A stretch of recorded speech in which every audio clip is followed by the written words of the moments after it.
नमस्कार मित्रों, an option पर एक बार फिर आप सबका स्वागत है। मित्रों, आज की वीडियो में हम एक्सरसाइज 6.1 का क्वेश्चन नंबर 5 को सॉल्व करेंगे। क्वेश्चन 5 जो देखने में ही काफी लेंदी होगा, लेकिन जब आप इसका सॉल्यूशन देखोगे तो आप कहोगे कि खुदा पहाड़ और निकला चूहा। इट मींस इस क्वेश्चन का सॉल्यूशन काफी छोटा होने वाला है। बस आपको केवल इस क्वेश्चन को अच्छे से समझना है और अपने मन में बिठा लेना है। चलिए क्वेश्चन को पढ़ते हैं। Following is the list of temperature of 5 places in India on a particular day of a year. देखो, हमें इंडिया के 5 पर्टिकुलर दिन में 5 प्लेसों का टेम्परेचर दिया गया है टेबल में। ठीक है, जैसे सियाचिन जिसका टेम्परेचर है 10 degree Celsius below 0 degree Celsius. Shimla का temperature 2 degree Celsius below 0 degree Celsius.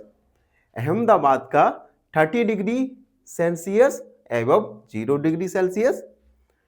Delhi का 20 degree Celsius above 0 degree Celsius. और श्रीनगर का टेम्परेचर है 5 degree Celsius below 0 degree Celsius. ठीक है, हमें टेबल। अब पहला क्वेश्चन देखो, ए वाला। Right the temperature of these places in the form of integer in the blank column. इस कॉलम में ब्लैंक दिए गए हैं। इस टेम्परेचर को हमें इंटीजर के फॉर्म में लिखना है। ठीक है, और इंटीजर में आपको पता है पॉजिटिव और नेगेटिव दोनों ही प्रकार के नंबर आएंगे। अगर टेम्परेचर 0 से इंक्रीज हो रहा है, बढ़ रहा है, तो हम पॉजिटिव इंटीजर मानेंगे, और 0 से कम हो रहा है तो हम उसे नेगेटिव इंटीजर मानेंगे। ठीक है, तो सियाचिन को देखो, 10 degree Celsius below 0 degree Celsius, यानी 0 डिग्री से डिक्रीज हो रहा है, तो ये होगा +10 डिग्री सेल्सियस। शिमला का 2 degree Celsius below 0 degree Celsius, तो बिलो के लिए -10 डिग्री सेल्सियस। शिमला का भी होगा -2 डिग्री सेल्सियस। अहमदाबाद का 30 डिग्री।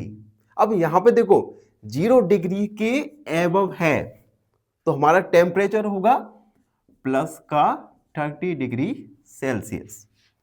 दिल्ली का 20 डिग्री सेल्सियस यहां पर भी एबव है, तो ये होगा +20 डिग्री सेल्सियस।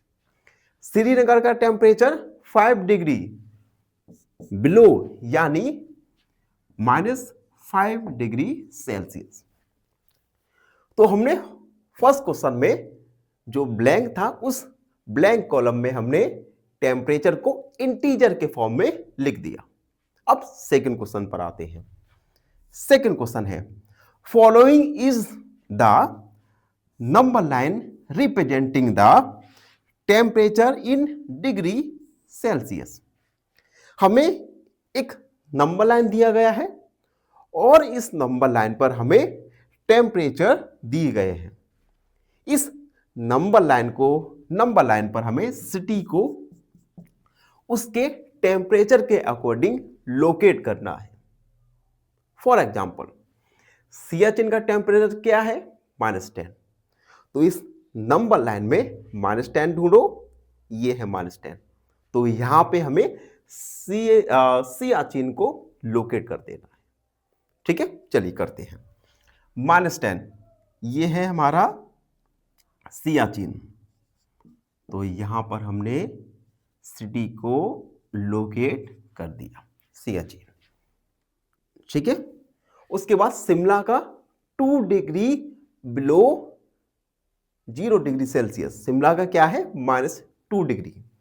तो -2 देखो, 0 यहां से 2.12, ये है हमारा शिमला का टेम्परेचर, शिमला। उसके बाद अहमदाबाद का है +30 डिग्री सेल्सियस। तो +30 जीरो के राइट साइड में होगा, ये है 30। यहां पे हम अहमदाबाद सिटी को लोकेट कर देंगे, अहमदाबाद। उसके बाद आता है दिल्ली। दिल्ली का है 20 +20 डिग्री सेल्सियस। तो 20 ये रहा, और यहां पर हम दिल्ली सिटी को भी लोकेट कर देंगे। उसके बाद श्रीनगर का है 5 डिग्री -5 डिग्री सेल्सियस। तो 0 ये है हमारा 5 डिग्री, ठीक है। और यहां पर लिख देंगे श्रीनगर, श्रीनगर। तो बी वाले में हमने नंबर लाइन के ऊपर सिटी को उसके टेम्परेचर के अकॉर्डिंग लोकेट कर दिया, ठीक है। अब सी वाला देखो, which is the coolest place, सबसे ठंडा जगह कौन सा है। सबसे ठंडा जगह मतलब जहां पर टेम्परेचर सबसे कम होगा। तो सबसे कम देखो, ये देख सकते हैं आप, -10, ठीक है। देखो नंबर लाइन पर देखो, सबसे कम टेम्परेचर है हमारा -2, और -2 है शिमला का। तो इसका आंसर होगा, सी वाले का आंसर होगा शिमला, शिमला, सॉरी शिमला नहीं होगा। देखो सबसे कम, देखो सबसे कम सबसे कम सबसे कम, थोड़ा सा मिस्टेक हो गया था, सियाचिन। सियाचिन का टेम्परेचर सबसे कम है, तो हम लिखेंगे सियाचिन। एंड डी वाला देखो, write the name of the place which where temperature are above 10 degree Celsius. ऐसे जगहों के नाम लिखना है जिसका टेम्परेचर +10 से ज्यादा है। तो +10 ये रहा, इससे ज्यादा टेम्परेचर दिल्ली का है और अहमदाबाद का है। तो हम लिखेंगे दिल्ली एंड अहमदाबाद।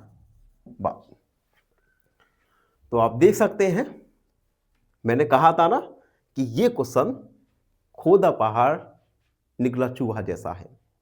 इसका सॉल्यूशन देखो बहुत छोटा है, और लेकिन ये क्वेश्चन काफी लेंथी था। तो कभी कभी हमारे जीवन में भी ऐसा होता है कि परेशानी बहुत बड़ी होती है, और उस परेशानी को देखकर हम घबरा जाते हैं, आगे नहीं बढ़ते। लेकिन जब कोई डटकर उस समस्या का सामना करता है, तो उसे पता चलता है ये जो समस्या थी, ये समस्या कितनी मामूली थी, और हम केवल इस समस्या से डर के मारे कांप रहे थे। तो ये था क्वेश्चन नंबर 5 का सॉल्यूशन। आई होप आप सबको अच्छे से समझ आ गया होगा। फिर भी कोई डाउट, कोई क्वेरी, तो उसे कमेंट में लिख दीजिए, हमसे जुड़िए, और प्लीज सब्सक्राइब एन ऑप्शन। धन्यवाद, हमेशा प्रसन्न रहो। फाइनली एक क्वेश्चन पूछूंगा आपसे। क्वेश्चन है, LCM of 2 and 3 is, option A 3, option B 5 या ऑप्शन सी 6। इस क्वेश्चन का आंसर कमेंट सेक्शन में जरूर लिखिए। बने रहिए हमारे साथ एन ऑप्शन पर। धन्यवाद।